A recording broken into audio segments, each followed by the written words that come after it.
Yeah, Brian, obviously, if you just talk to me first a little bit about Barra, how disappointed were you with that display? Obviously, I fell a bit flat on the Friday night under the lights.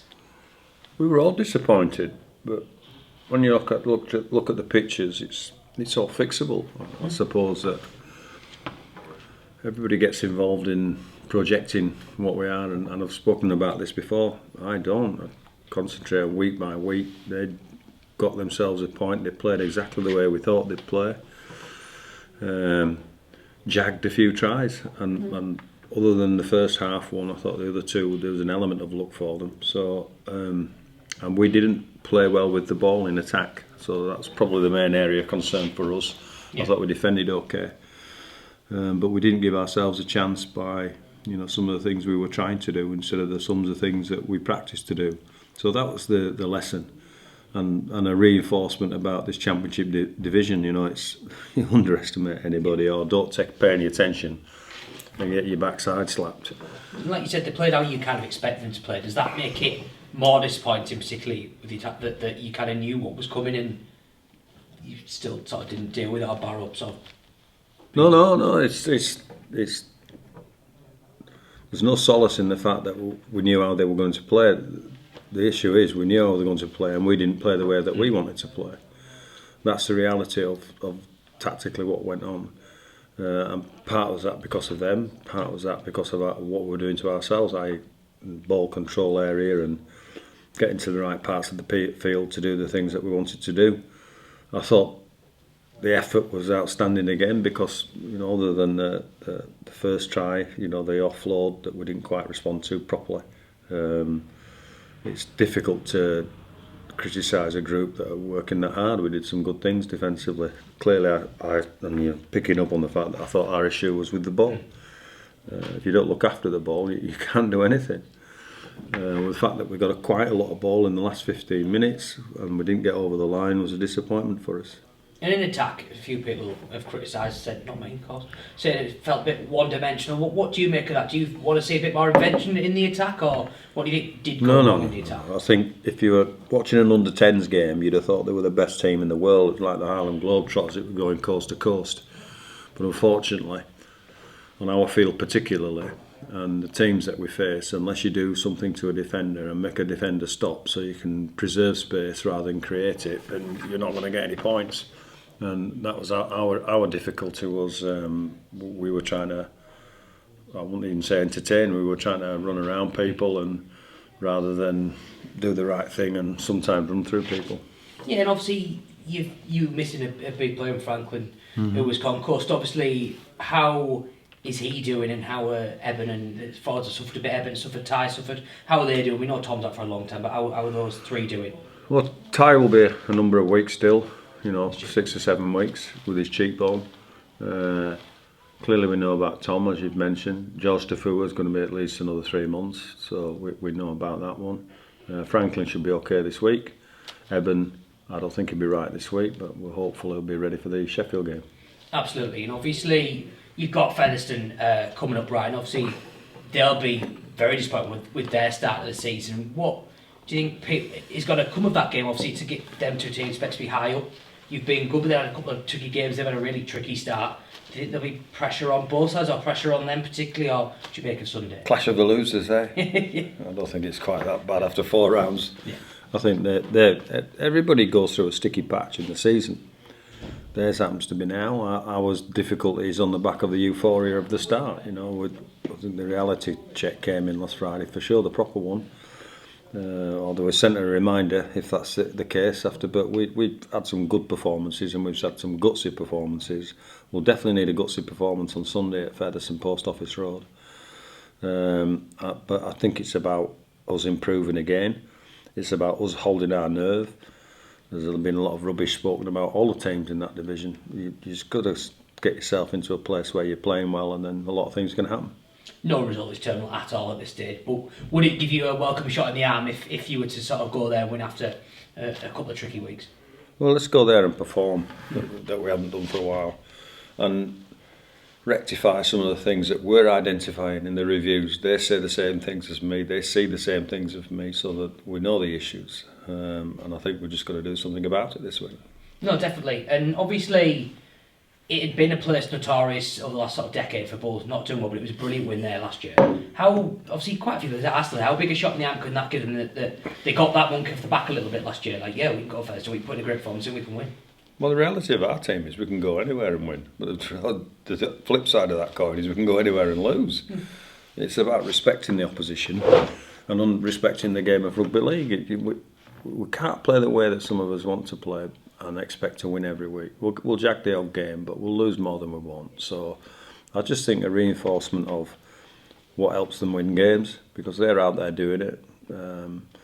We can't go from being really proud of the players one week to absolutely dejected and disgusted this week, because we're not. I'm still proud of their effort, but I just want them to be a bit more guided and directed. You spoke us down a bit as well, didn't you, about the fact that you've got this proper full week now and it's 9 days between Barrow and Fev. They've obviously not had that. How big a benefit could that be to your team that you've had that little bit longer? I think that they've been going week by week, so they'll be okay. They'll have had their recovery. I'm grateful for the weekend off. There was freshness in the eyes of the players, and I think that will help us. Yeah.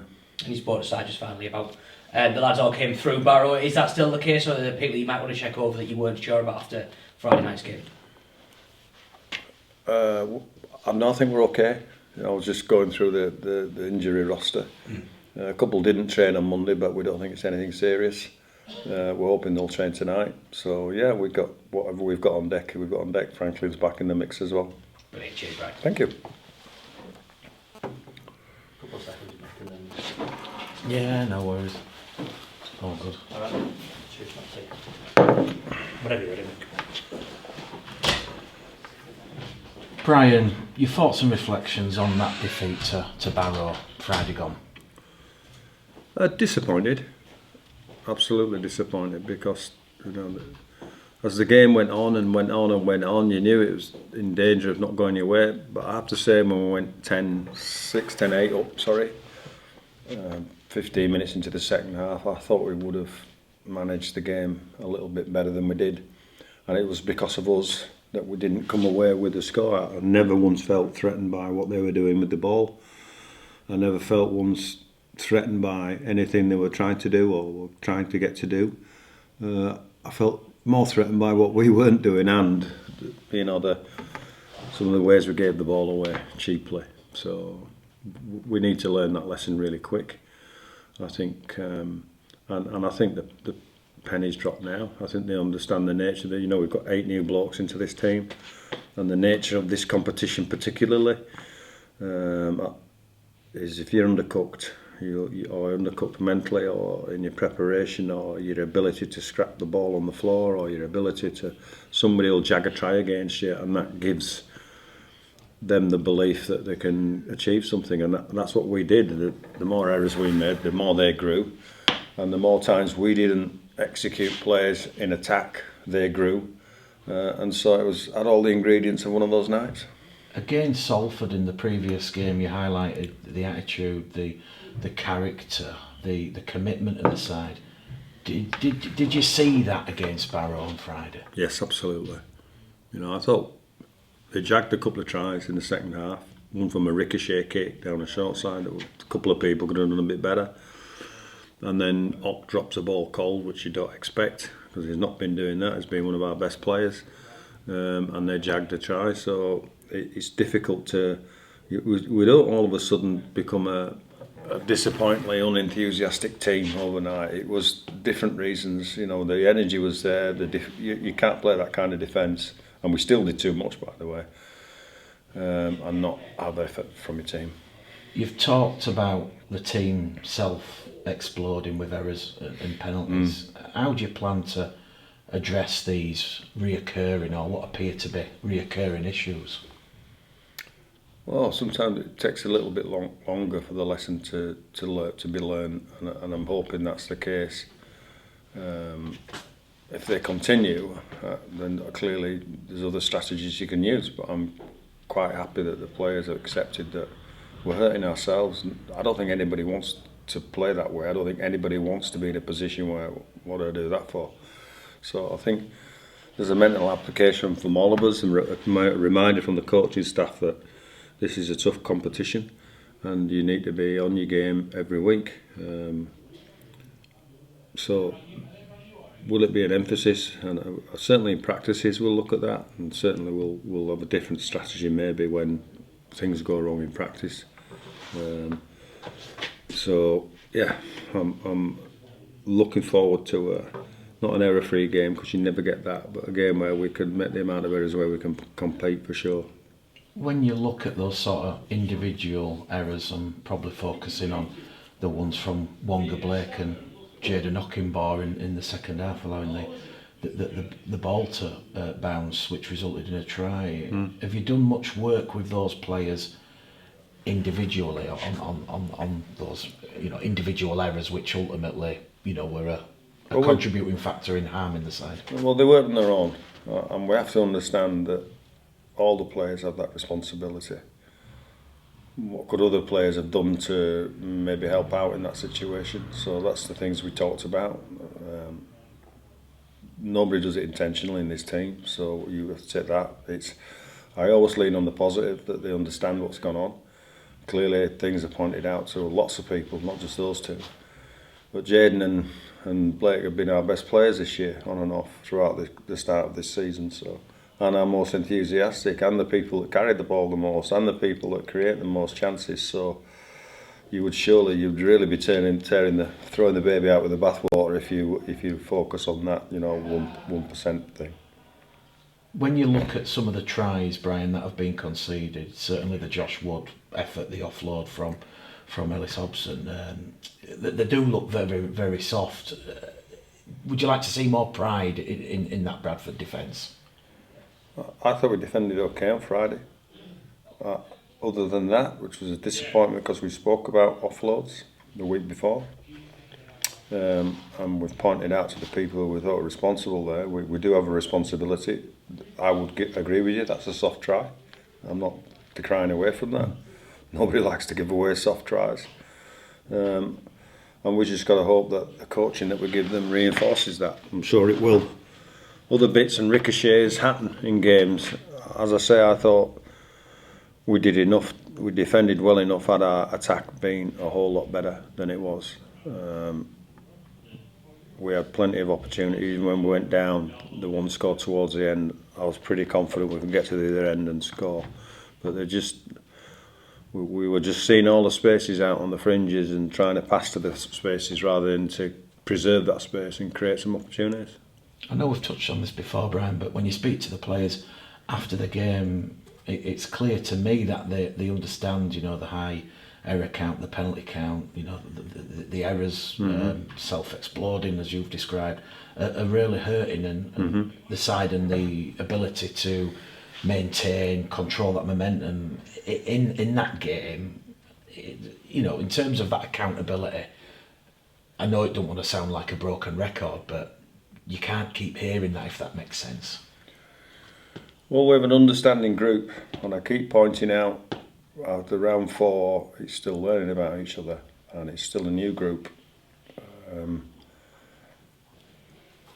It's disappointing, but it's not fatal, and it's not final.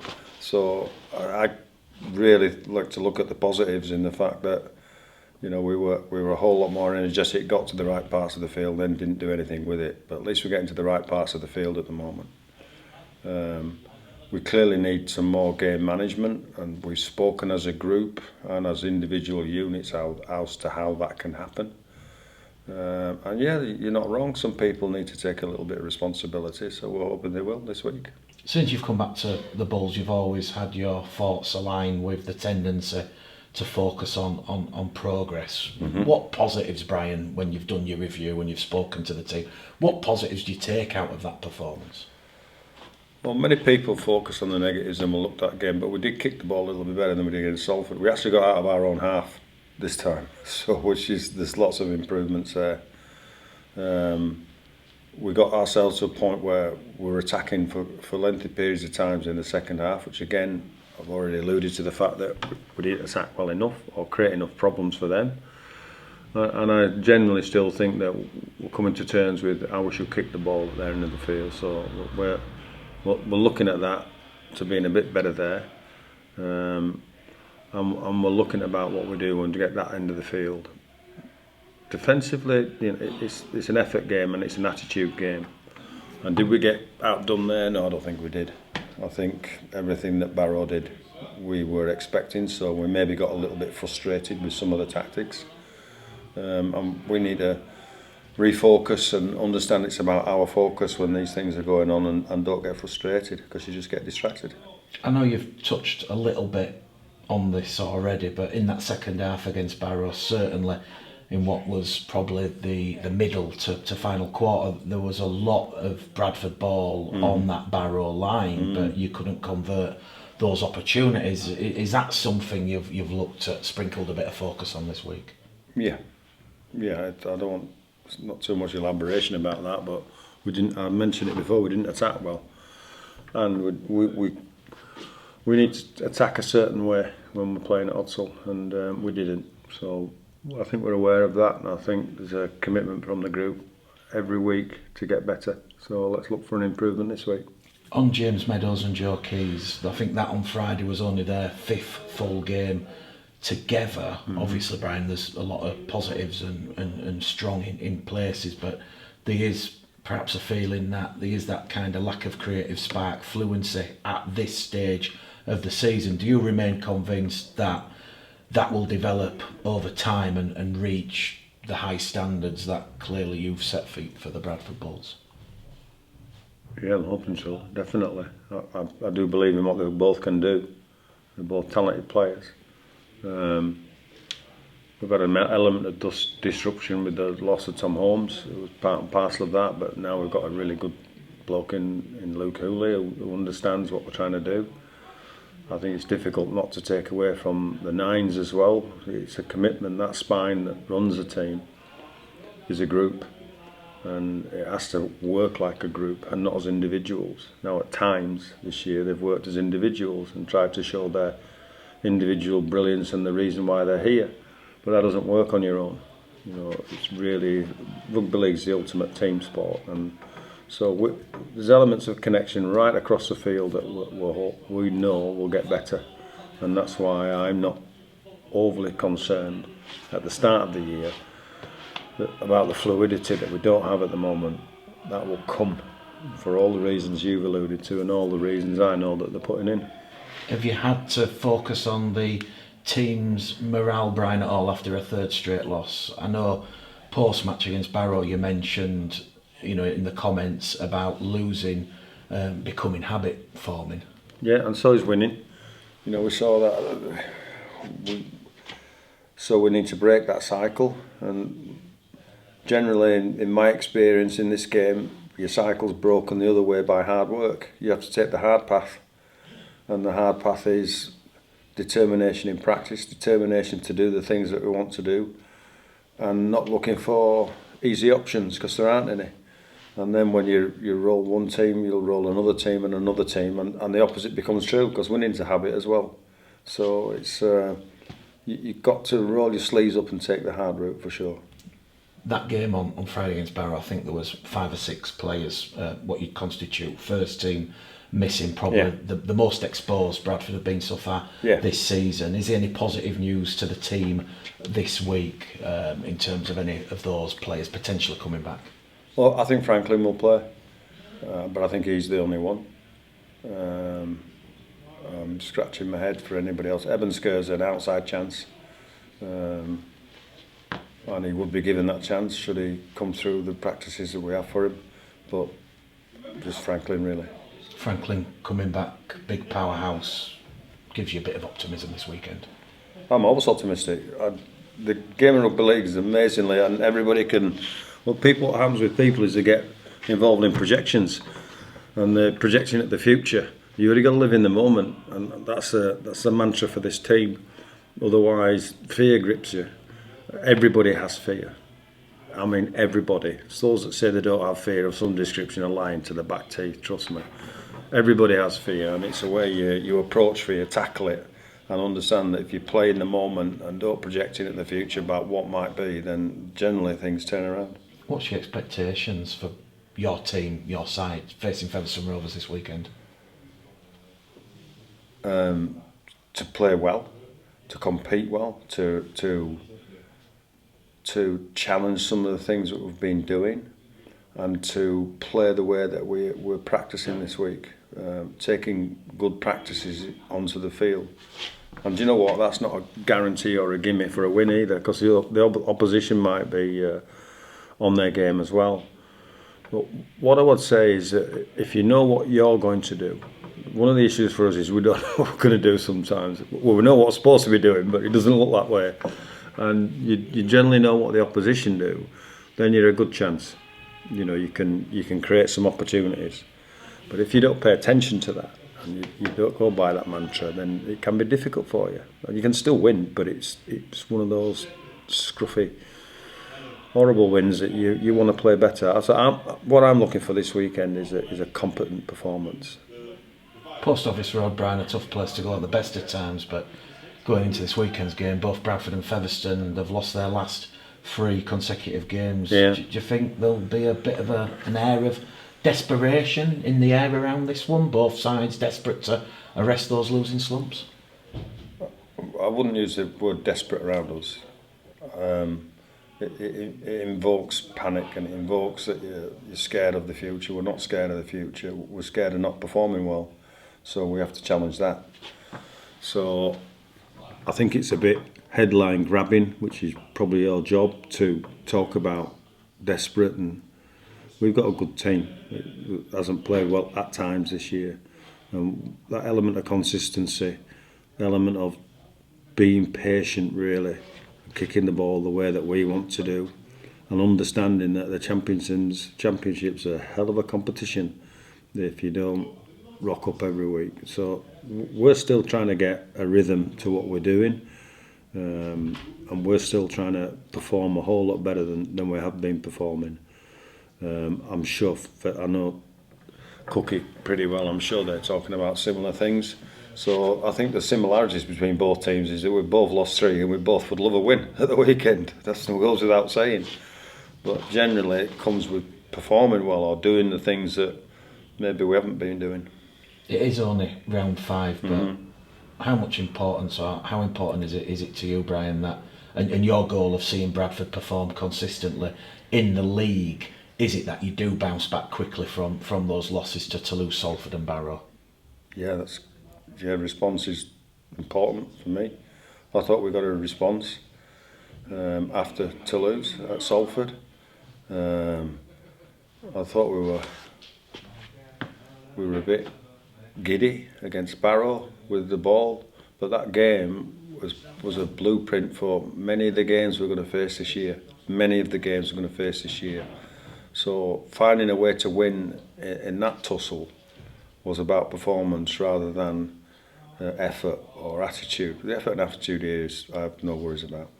When you look at fixtures through any championship season and you see Featherstone against Bradford or Bradford against Featherstone, you see, or certainly people inside and outside the sport will look at that and see that as an early sort of season test against a promotion rival. I guess finally, Brian, from me, how much emphasis are you placing on this game on Sunday as a marker for where Bradford and the club will ultimately stand in that sort of playoff race? I know it's no longer on field, but there's high aspirations. Bradford do want to be in the top 3 again, top 2.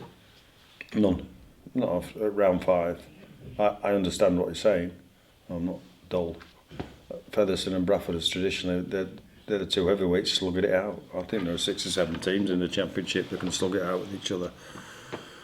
This time of year you have to talk about chasing kicks and doing the right things. You have to talk about getting to the right parts of the field and putting the right plays on. You have to show an element of continuity, and more than anything else, an element of patience about your game and where you want to go to. We've lacked that patience. That's the biggest criticism I've got of ourselves. I don't know, maybe for whatever reason. Many people will give you an answer to that one. I understand the nature of the competition. I think the exciting bit about this one is nobody expected either team to be losing 3 games on the bounce. But bearing in mind we played 2 full-time teams and Barrow pulled our pants down at home, which is not nice, the fact that it was at home.